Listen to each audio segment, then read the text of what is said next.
nice effect, very nice, yes. Oh, you caught me looking at one of my alphabet books. Well, there are hundreds of books being produced. Probably every country in the world makes alphabet books to teach their children the alphabet, how to form the letters.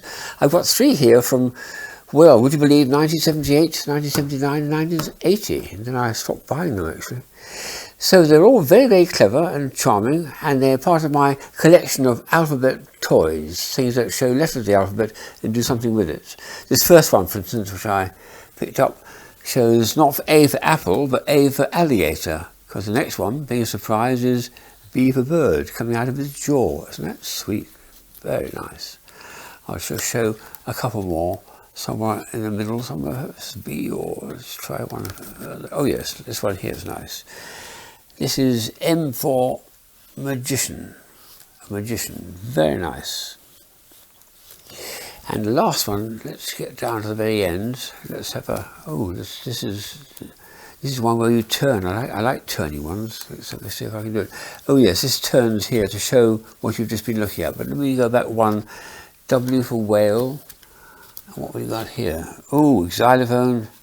I see. And they've made Z as the final one, which is the zoo, of course, which is the zoo where all the animals you'll be looking at are present. So that's a nicely designed book from a long way back there, 1978. It was also at this time that they started playing around with these moiré pattern books, and this one was one on the alphabet. And it was the movie Alphabet book, which came out in 1979, I think it was. I'll just show 2 here. The idea is you've got what looks like completely nonsense, something which is quite impossible to see. For A is supposed to be apple or something, or what's it called? An airplane. There's no airplane there, is there? And this is just a sheet of funny paper. But when you put the 2 together, look at this magic. When you put it down like that, and hold it firmly, and then move it back and forward, up and down, and you see the aircraft flying through the air. Isn't that beautiful? Very nice animation for children who have never seen the effect before. That is really quite something. And I certainly remember A is for aeroplane. And the last one of it, just to show it to come to an end, after the end is Y. No, hang on. Ah, there we are. Yes, it's got to be a zebra. So can you see the zebra? Not a chance. You need a special screen. And then you'll see the zebra. And I'll move him around a bit, so make his stripes and the background go back and forward. So that was really quite a new innovation in about 40 years ago. And for children who have never come across moirés, that was really something else. But the last one was made something where I also showed a book of his, Robert Krauser, of his wonderful counting book. This is the alphabet though. And these are brilliant because of stark black and white figures all the way through, left of the alphabet, all the way through, just left of the alphabet. But when you move them like this, every one of them opens up with a bit of movement. So this one you do that and the ape suddenly appears there with their eyes and then goes back again, just about inside. And then B here, you have to pull the tab down here and you get to, oh, bear. Isn't that sweet? Comes into the middle of the thing. I'll do one more page. Yes, this is C for crocodile. That's a sweet idea, isn't it? His tail grows longer as you do this. And that one does dolphin, leaping through the air. Ooh, wow. That's a very nice one. Elephant with his trunk suddenly opening up into the right position. He's about to blast off a noise. And then these ones here, there's F for frog. And that's a nice one, isn't it? His neck's almost out of line. There we are. So as you open it up, his leg's getting longer and longer and longer. And we'll do one more and then we'll slip to the end. Yes, peck, peck, peck, peck, peck. So it's page after page after page, and then we come to near the end. X, well, let's look at what they do here. That's a vole, I suppose. So yes, I'll let them have that. A woodpecker, that's a nice one, I like that. It's still surviving after all these years. An X-ray fish, now that's an interesting one, isn't it? Instead of a xylophone. And that's a yak, of course. And Z surely has to be the zebra, isn't it? Yes, there we are, a zebra. So a beautiful bit of illustration there, and some very, very charming, almost minimal pop-up effects or sliding panel effects on this book of Robert Krauser's, which came out nearly 40 years ago. So coming away from books, the last section to show you are all paper type things on the alphabet.